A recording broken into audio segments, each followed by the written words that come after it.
Is Forza Horizon 6 using AI art? That's what I'm here to investigate and talk about, but in general I want to kind of talk about the latest Forza Horizon 6 gameplay reveal in like a more broader fashion as well. I'm just gonna kind of pick out some of the things that I found particularly interesting and worth talking about.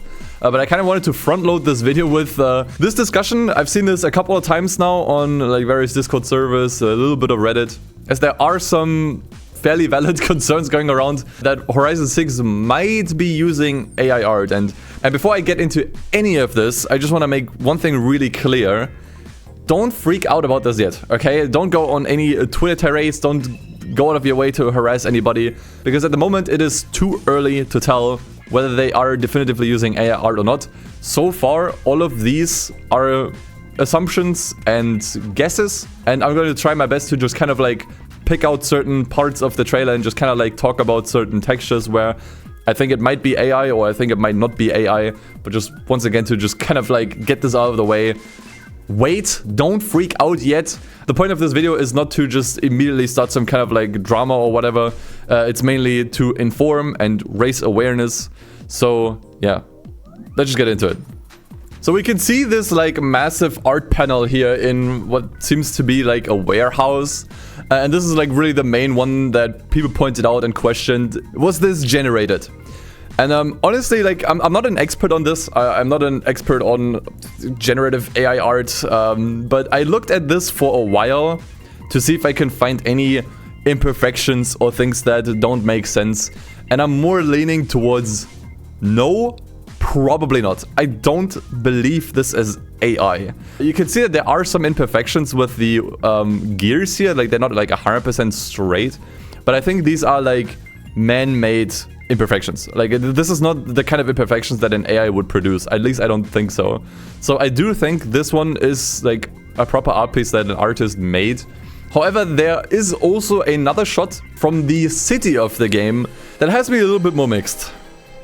So here we can see various panels here that you also see in Japan. In Japan, there's definitely a lot more cleavage, that much I can tell you, at least if you go to Akihabara. The thing is, like with character art, especially in like an anime style, it's always fairly easy to tell if it is AI. And I would say that most of these here don't really strike me as AI. Like the one in the center, I don't believe it is. The one on the sides here, I don't think are either.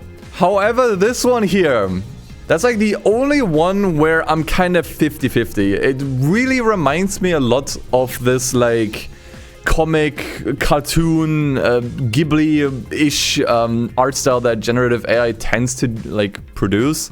Yeah, once again, like with the other stuff, I think this was done by hand. At least I do believe so. The main problem is that we're watching all of this footage through a 1080p YouTube video. And also, like, we don't really get a clear shot of, like, any of the particular art here. Like, it's just kind of, like, smaller in the background. Which means that a lot of the details just kind of get lost here. So, once again, like, with most of these, I would say probably not. This is the only thing, or, like, the only piece here where I'm very much 50-50. It does definitely remind me of AI art, but that doesn't mean that it is AI art. To round this off, do I think Forza Horizon 6 is using AI art? No. I'm not 100% sure, but I don't think they do. If they do, it's definitely not everything. It's definitely not the majority. And especially for all we know, this might still just be placeholders. Now, personally, I'm not sure how I feel about placeholder AI art. I would rather them just not use any AI through production at all. But the problem is that we do know that Microsoft in general is very like pro AI. Like they really want to integrate AI into as many projects as possible. So unfortunately, it's not unthinkable that AI was used during the production of Forza Horizon 6. Personally, I would be okay as long as we don't see any of that in the final game. Like as long as we can say, or like we can know for sure that, you know, everything is kind of like handmade in the game, then I think I can make peace with it at least. So if this is something that is important to you, if this is something that matters to you, what I would recommend you to do over the next couple of weeks is to keep checking the Steam page of the game, because on Steam, as far as I'm aware, you are kind of required to clarify whether your game uses generative AI or not. So if the game does use AI, there will be some kind of disclaimer added either ahead of release or on release that will explicitly say like, hey, this is using AI. And if there isn't any, then there probably isn't any AI in the game. So I hope that kind of rounds up the discussion. Once again, don't freak out about this. Don't like annoy any of the developers on this. In fact, I would say it would probably be a big slam dunk for Playground if they could just come out and say like, no, we're not using any AI. If this is something that concerns you, I would say wait. Once again, there were a few things here that I showed where I'm just kind of like, maybe. But so far, once again, I'm leaning more towards no. So let's talk about the rest of the trailer. So I think in general, I was genuinely really stoked about what I saw here. I think the thing is with the Japan location in general, the bar was extremely high. So me going into this trailer, I expected a lot. And I would say for the most part, they met or at times even exceeded my expectations. Like I was generally pretty happy with what I saw in the trailer. However, there were a couple of things that just kind of irked me a little bit, which is also why I didn't want to like immediately make a video on this right away. I just kind of wanted to let it sit for a while and sleep it over and just kind of like let my initial excitement just kind of calm down so I can kind of do a bit more of a reflective take on the trailer, which is what you're getting right now. So the first thing that I definitely want to talk about is the map, because I think it is arguably the most important thing. It's like the biggest pain points that people had with Forza Horizon 5 in particular. And I think the main thing that really needed to improve for Horizon 6, and especially with Japan as a location, the potential for an amazing map is definitely there. And I would say by and large, I am really happy with what I saw. I think they did manage to cover pretty much all ground when it comes to making a Japan map, so to say. I think they managed to kind of hit all the notes. You have a big, denser city with massive like buildings, which was always just kind of missing in the Horizon games. Mountain roads pretty much all over with a lot of like U-turns. You have wide open countrysides, which yes, they do exist in Japan as well. You have smaller villages with very narrow roads. You have a bit of everything, honestly, and it seems like the seasons also make a big comeback here. There was in particular one scene where it seems like there's actually so much snow that it completely like changes the map in certain parts entirely. That's kind of like the main thing. As cool as the seasons and the snow was in Forza Horizon 4, it didn't really massively change the map. It changed the roads themselves and the traction you had on them, but at most, I think the only thing that really changed was that it froze over the lake and it gave you access to like a small island on the lake, and that is kind of it. So it seems like here the snow will actually raise parts of the map dramatically and give you like a new area sort of to drive on, with the roads just kind of like underneath, which is really, really cool. I think if that is true and we do see this more often in the game, it's definitely nice that they seem to do a lot more with the seasons in this game, which definitely has me very, very excited. Generally speaking, though, this is still very much a Horizon map, and I do think that this should be something that everyone should have kind of expected. So when I say this is still a Horizon map, I mean that a lot of the roads are still like fairly wide, and you're gonna have areas that are like extremely open. None of this is any surprise to me. However, I do like that they already showed off some of the smaller roads in the trailer as well. Like there are certain roads and certain areas in the game that are definitely clearly a lot more narrow. Now, whether these are actually going to be used for any racing or not remains to be seen. But this is like kind of like a compromise that I can easily live with. Like I didn't actually need every road to be extremely narrow, and frankly, Japan doesn't only have narrow roads as well. So having like a mix of like wider roads that you can use for online racing, but then also like smaller, more tighter roads for like, you know, free roaming and stuff, I think is definitely like a good mix of the two. I was definitely also a big fan of the highway. So we do know now that the highway isn't really it isn't actually the C1 ring. It is not like the actual C1 ring beat for beat. It is more of a recreation or something inspired by the C1 ring. It looks a little bit more over the top than the actual C1 ring, which I do like a lot as well. And it looks definitely really, really nice. I am a little bit concerned with the highway being like the kind of place to go top speed testing. This was something that I remember people in particular were kind of annoyed with Horizon 1 and 2, is that the highways just weren't like long enough and straight enough. If they do want to make this highway more authentic to the C1 ring, it will not be long and straight enough to like really like do any top speed testing. Now, if they kind of manage to recreate a one-gun type piece of highway, then that would fill that role, I would say, for sure. Regardless, I think it looked super cool. Now, something that I do believe is still going to be the case, and we're gonna have to see how this really like pans out, is that the map might still in some parts be designed around the Eliminator. This was kind of like the main thing that people just kind of went with, is that Forza Horizon 5's map and how empty it was and open it was kind of mainly to accommodate for the Eliminator. And as we could see from the Steam page of the game, the Eliminator is making a return in Horizon 6 as well. So this is going to be something that you can once again just kind of play in the game. Now, whether the Eliminator will use a separate map or is going to be taking place on the main map, we don't know yet. But we definitely did see a bunch of like fairly open areas. In particular, there was one shot that I really didn't like. And it was this one right here. This is probably among all the like gameplay scenes we've seen, the one that I liked the least. Now, once again, Japan might have areas like this in real life. Like, you know, this is not what it's about for me, but this really gave me like Horizon 5 vibes. In like, there's just nothing here. It's just wide open nothingness. If this is just one like area on the map that looks like this and is like this open and empty, I'm absolutely okay with that. But yeah, this was kind of like the one shot where I'm just like, yeah, this doesn't really look super exciting. But I think we've already seen enough areas of the game where they've shown enough like cool stuff that I do believe this isn't going to be the majority of the map, which was like the problem with Horizon 5's map. It's not that the map was open and empty in parts, it's that it was open and empty pretty much everywhere. So yeah, if this is just like one part of the map, I'm okay with it. But yeah, this was kind of like the only area where I was just like, I don't really like how this looks. And the good thing is that this was followed up immediately with this shot here, which I like a lot more. Like, I like to see that there's like an insanely dense forest to the left here. Like, I don't think you could drive through this off-road. I mean, you could try, but you would probably not get very far. And in general, like, this entire clip here on the scene definitely inspires a lot more confidence. I do like that a lot of the vegetation here is very, very dense. And I do hope that we're going to see more areas like this one here on the map. They also showed a Daikoku-style area in the game, which I think is super cool. And it did talk about car meets being an actual feature. Like, it's not just like an empty area where you can just meet up with people.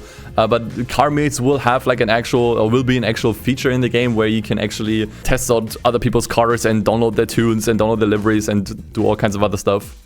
Car meets have been a feature in, I think, Horizon 2 and 3, and then got dropped for 4, mainly because there wasn't really anything to do there. Like, the car meets in Horizon 2 and 3 were kind of pointless in a way. There wasn't really anything of value to do there, which is why I think they removed them. But it's nice to see them back, and hopefully they do a lot more with it this time. They did also show off the main city, Tokyo City, in the trailer as well. And I'm surprised they didn't focus on this more, because to me, this should be the main highlight of the map. This is like the main thing that people really requested. So I was really surprised that they didn't really focus on this one more.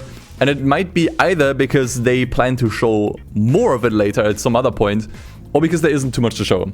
I hope it's the former rather than the latter.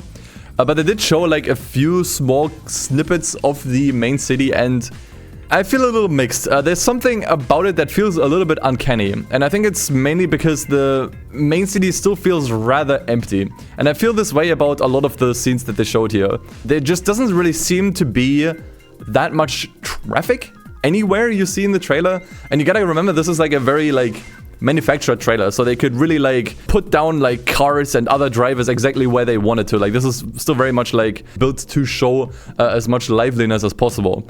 And I gotta be honest, like, for a major city, it feels a little bit too dead to me. Now, obviously, I didn't expect there to be like a ton of pedestrians everywhere and like a ton of traffic. I think it very quickly gets to a point where it becomes hard to play if there's just traffic everywhere and you just cannot really get through. But I think like a general thing that I felt with a lot of the scenes that they showed is that I think it still feels a little too dead to me. And this was kind of like the main thing I was hoping for, because my impression was that previous Horizon games always felt a little bit empty and lifeless because they still had to run on the original Xbox One, and it just isn't able to handle this much traffic and this many cars and this much AI driving. So this was kind of like my main hope going into this, that this is going to be a little bit more lively, shows a little bit more traffic, and we don't really see it here. This was kind of like the main disappointment for me when it comes to the map. It's just that there doesn't seem to be that much more life on the map. And in particular, the city feels a little bit uncanny with the lack of traffic and also like the lack of pedestrians everywhere. We're gonna see how this turns out. I do expect them to show off the main city a little bit more in another video. But for now, I went away with rather mixed feelings as far as like the liveliness of the map goes. So that kind of sums up my thoughts on the map. I think overall it definitely seems like a big step up from Horizon 5, but to be honest, that's not really that difficult. The bar was fairly low, and I'm definitely excited to see more of it. Once again, there were a few things where I'm just kind of like, some areas looked a little bit barren. In general, everything seemed fairly empty and dead. Still, there wasn't really a lot of life in any of the scenes that I've seen. So I definitely want to see more as time goes on, and I hope that, yeah, these are just kind of like growing pains from this being like an early build. So let's talk about the next thing that I think was really important for people, and this is the progression. Now, they did kind of like go a little bit into detail how the progression is going to work in this game, and it seems like they kind of took a few notes from Horizon 1, which I think is super, super cool. And this is something like that really made me happy to see. So basically in the game, you start as a tourist, not even just like a rookie driver or whatever. You start as a complete nobody, and you have to actually make your way into the Horizon Festival by completing like certain qualifiers and whatnot. And then from there on, you will get your first wristband, and then you have to do a couple races from there, and then do another qualifier if you want to get the next wristband. It's basically exactly how Forza Horizon 1 worked, which I think is super, super cool because it had the most satisfying progression system out of all the games, really.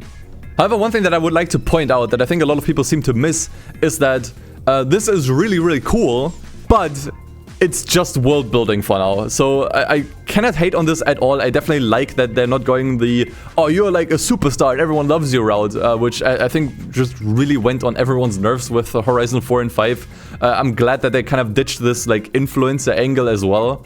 I think people generally just get really sick of it, and people just don't really want to see this anymore. So I definitely like this approach a lot more. But once again, for now, this is just world building.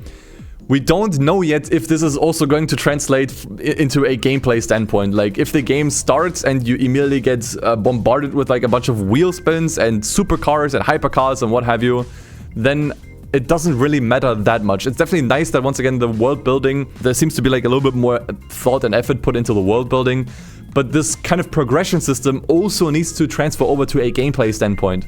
And this is something that we will only really see once the game actually comes out and people get their hands on the game. I do hope that they at least tone down things a little bit. Like, I don't think this needs to be as like tight as like a Need for Speed as far as progression goes, where you stick with your starter car for like 3 hours. I think Forza in general, even the first game, even the first Forza Horizon has always been a little bit more lenient, where like after a while you start getting like, you know, very high value cars. But I do think that they could have toned down things a little bit and not bombard you with like a bunch of cars as soon as the game begins. And yeah, once again, remains to be seen how that's going to turn out, if this kind of progression system that they start to implement into the world building also translates over to a gameplay standpoint. Especially because I would like to see if there is like any progression on like the gameplay aspect and how you get cars and how quickly the game gives you cars. If you're even going to need any of these cars, because like one of the main things for Horizon in Horizon 1 for me is that every car had its own purpose, because all of the events in that game were built around certain cars. So for a certain event you needed an A-class Audi, for example, or a B-class open wheeler, you know, something like that. And then with Horizon 3, I want to say, it didn't really matter what car you brought to the event. I definitely will be curious to see how that is going to work, if they're going to maybe have like a mix, so like the standard events are just kind of like, yeah, just pick whatever car, you know, it doesn't really matter.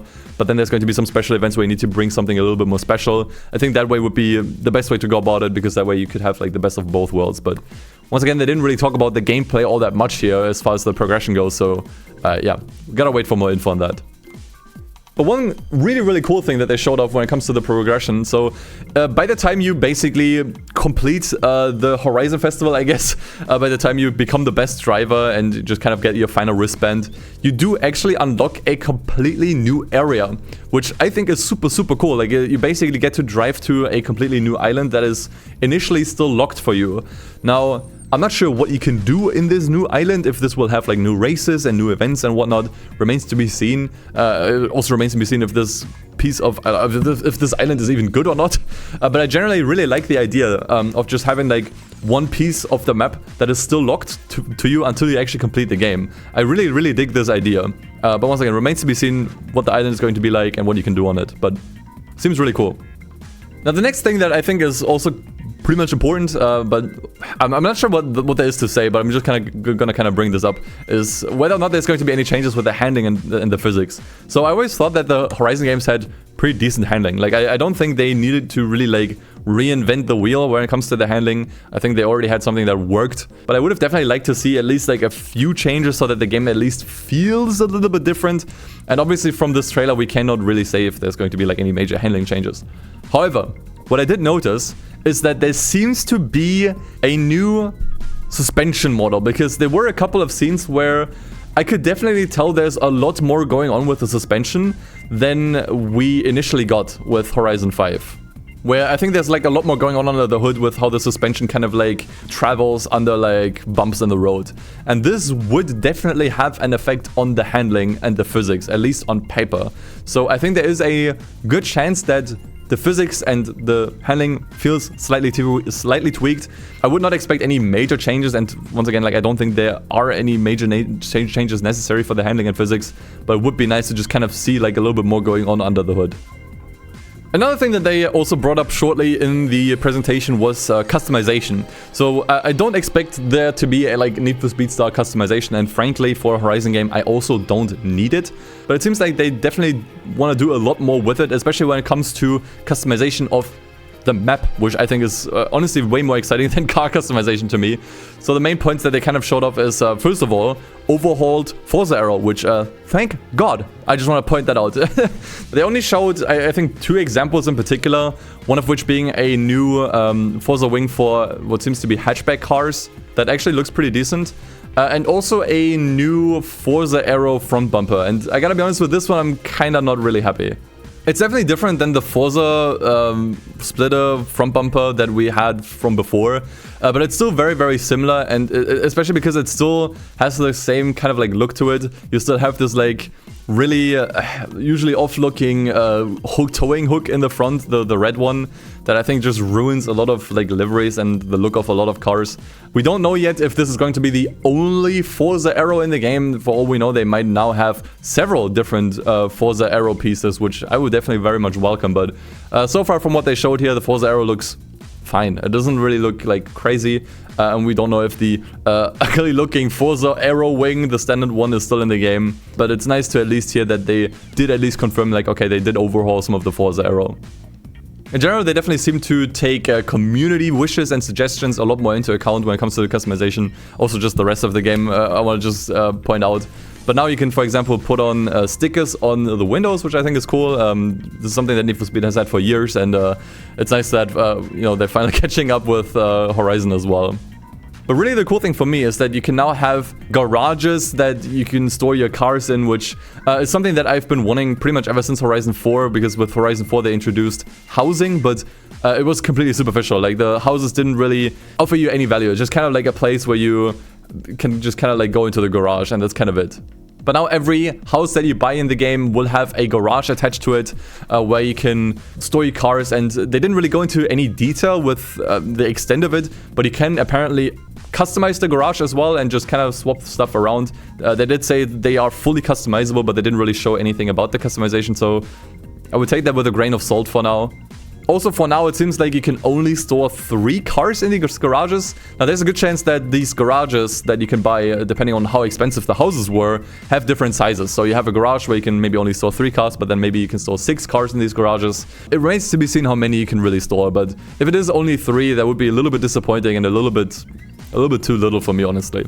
But the really cool thing that I gotta be honest, I really dig, is that on certain houses or in certain like properties that you buy, you basically have like an empty plot of land next to it, where you can use the event lab builder, as far as I understood, to actually kind of like build your own creation that then is permanently on your map. Like, you can basically permanently alter parts of the map with the event lab builder, that when you invite players into your game, so to say, that same stuff will be loaded in for them. It's kind of like an event lab event that is permanently on the map for everyone to just kind of like interact with. Which I think is such a cool and creative way to integrate the event lab into the base game, that I'm really, really looking forward to it. And I can almost assure you that people are going to make extremely cursed creations with this that I'm really, really looking forward to. But yeah, definitely really cool. And yeah, that kind of covers pretty much the most important thing. There's some other details I could get into, like whether or not they're going to be different event types. Some of the like online stuff, they did show off like a racetrack in the game where you can do time trialing, kind of like smoothly integrated into the open world, which is nice because the racetracks in Forza Horizon 5 didn't really serve any purpose, at least not in the open world. Now it seems like they do, which is cool. It seems like they completely shook up the balancing of the game, so there's now like a different class in the game called R-Class. I think R-Class was already present in like the older Forza games. Now it has kind of returned, and they did say that they changed up the entire like way the PI system is calculated, which hopefully, fingers crossed, means that there's finally an end to the Bone Shaker dominance in online, which I would very much like to see. So yeah, overall, I gotta be honest, I was really happy with this showcase. I think they really listened to a lot of community feedback this time. They already showed off a bunch of cool stuff that looks really, really promising. But at the same time, there's also a bunch of stuff that left me a little bit cold. Once again, I'm kind of like on the AI stuff. We're gonna have to kind of see how this turns out. The map at times still feels a little bit too empty for me. Once again, might be because it's a preview build, but so far not really impressed with that. But yeah, overall, I think they delivered. Once again, the expectations for Horizon 6, especially now that it was in Japan, were extremely high. And I would say that for the most part, they managed to meet these expectations, at times even exceed them, which definitely makes me very happy. And I'm now officially excited for Forza Horizon 6. Now, I would definitely still recommend most of you to remain cautiously optimistic towards this game. I think this is kind of like the best way to anticipate these games, is to just remain cautiously optimistic. But as for me, I'm actually looking forward to seeing more. I think they kind of knocked it out of the park with this showcase, if I'm being honest. But that's obviously just my opinion. Let me know what you think about this showcase. Was there anything that you thought about the trailer that I didn't really bring up here? Let me know all about your opinions down in the comments below. And with that, I'm out for today, guys. Thanks so much for watching. And until next time, take care, take it easy, and as always, peace. See you guys.